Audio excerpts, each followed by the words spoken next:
Hey guys, my name is Caitlin and I figure I wanted to do a video on my birth experience with my son Josiah.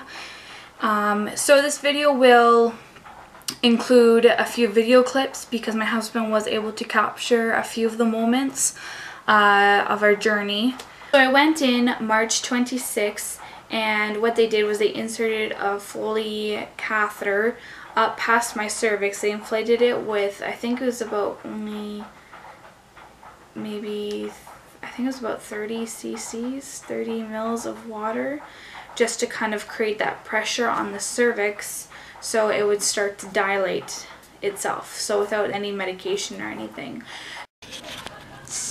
Yes, so we are in the hospital now. I'm about to do Caitlin's induction. Yeah, we are here with the nurse and waiting for the doctor. Let's take a look at Caitlin.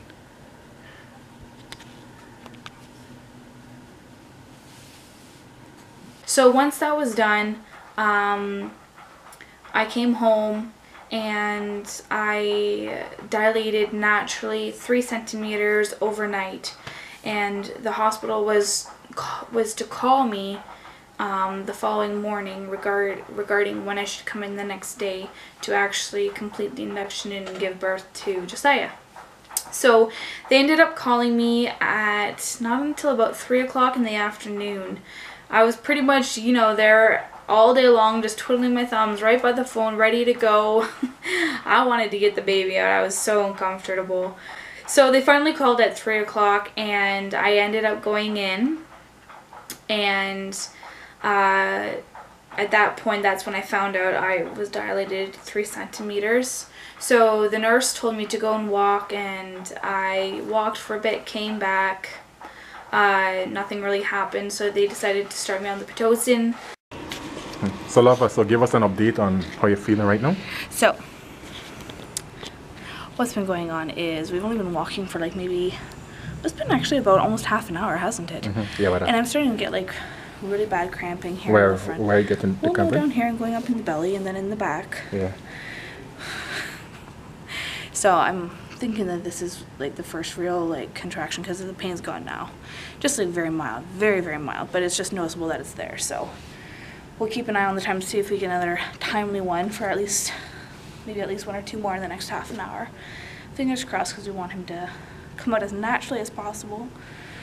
And so I was on the Pitocin for a few hours, and I didn't feel anything at first, and eventually I started feeling the contractions, and they ended up checking me several different times, and I think the last time they had checked me was, I was about what, 4 centimeters dilated without a contraction, and then with a contraction I was about 5 centimeters dilated. I guess it just depended on who checked me. But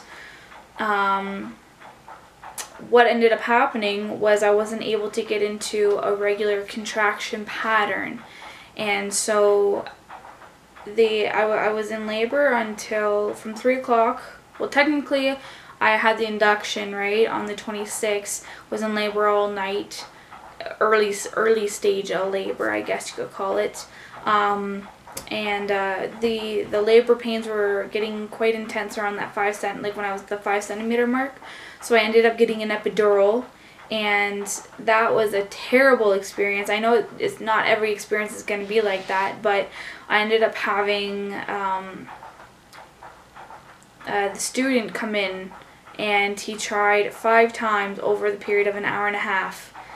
5 different times on my back. Yeah, it was not fun trying to sit still, trying to handle the contractions, because I was at the point when I had tried to go as far as I could without any pain medication, and I was just at that point like when I had said, okay, I'm ready for the epidural. And so to go through another hour and a half and having somebody stab your back, yeah, not fun. So they finally got it in, and that was closer to what, around 9 o'clock at night. And like I said, I was laboring throughout the rest of the night, but I didn't actually get into a regular contraction pattern.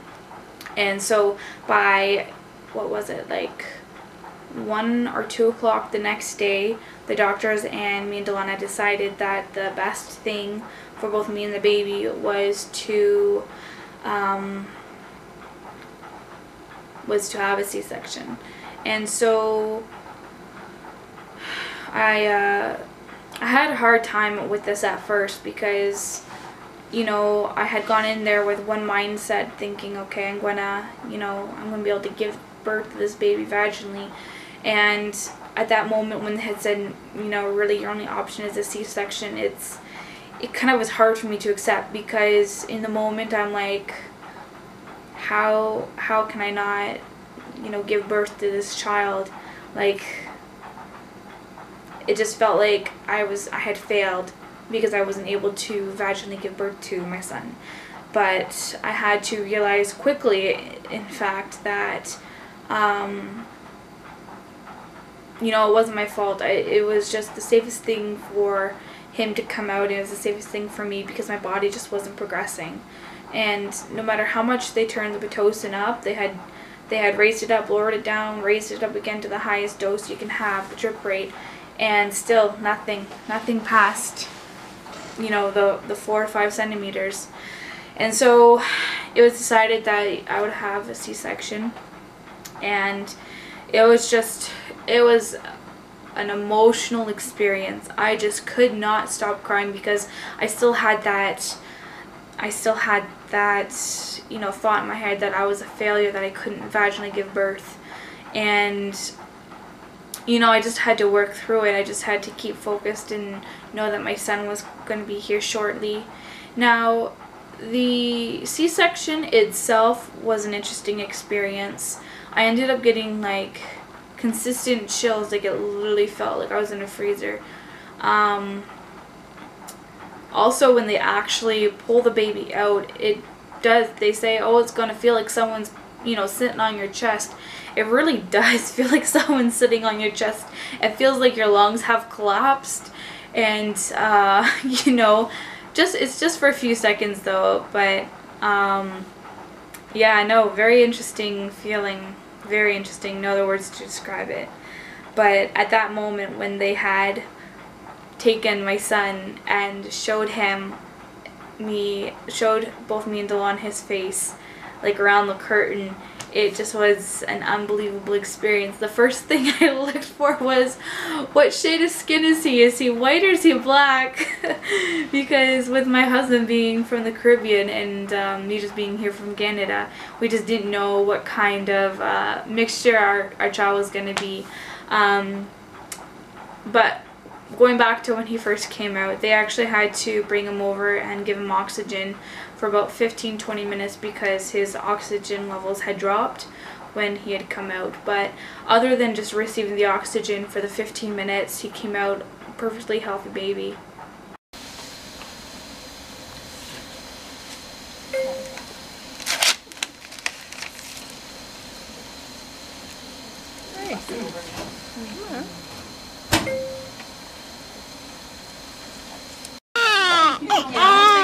Okay, no problem. Josiah, it's okay, buddy.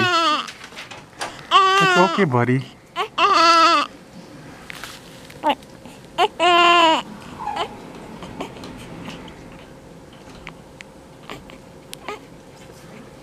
Hey, buddy.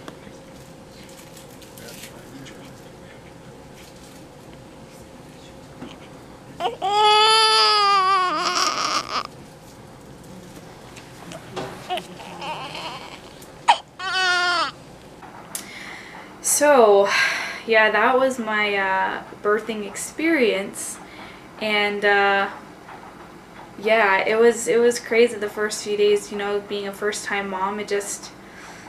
And recovering from a C-section at the same time, it was really difficult because, you know, you're laying in the hospital bed and you've got your baby beside you, and, you know, sometimes they have extra, like, they're still coughing out the fluid from their lungs, the amniotic fluid from their lungs for the first few days.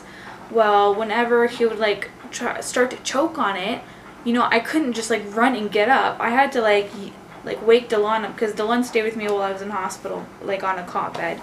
So whenever the baby would, like, start to cough and sound like he was choking. I'm like, Dylan, wake up, wake up. So he'd run over and flip the baby over and start patting him on his back. Like, those little experiences, you know, it scared the living daylights out of me because I physically was not able to get up to, you know, run to my baby in case he needs something right away. So that also was kind of hard for me in hospital. Breastfeeding was another story, and I'll talk about that in another video, my experience with the breastfeeding. And yeah, crazy times. Now, about 2 weeks after I'd given birth, you know, I was home recovering.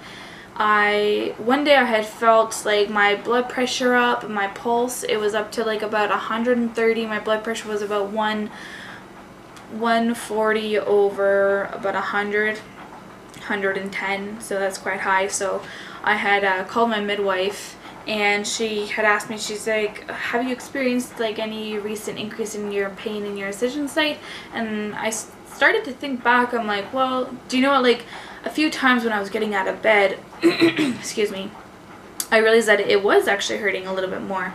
So she's like, I advise you to go into the emergency room. So I went into the emergency room, and lo and behold, I actually ended up having something called cellulitis. It was underneath my wounds, just like a small infection under my wound. And I ended up being readmitted to hospital. This is like less than 2 weeks after I'd been out of hospital. And so back in I go, back in my baby goes, and back in my husband goes, because technically I was the only one admitted, right? And I was still breastfeeding at that time, so I wanted to keep Josiah beside me so I could still breastfeed him while I was in hospital. And but one of the rules in the hospital is that the baby can't be left alone unless another adult is, you know, with me in the room, because if I needed to go for a test, procedure, something like that, somebody needed to be there to take care of the baby, because the hospital just didn't want to have the responsibility of taking care of a newborn baby when I was their patient at that time. So Dylan, Josiah, and me were in there for about, again, another 3 days, and then finally I was able to go home, was put on antibiotics, and eventually the wound closed up. So through this whole experience, if I needed to do another C-section again, I would definitely do it, but I would like to try what we call a VBAC, so try and give birth vaginally. But again, if the safest thing for both me and my next child would be a C-section, I would do a C-section again.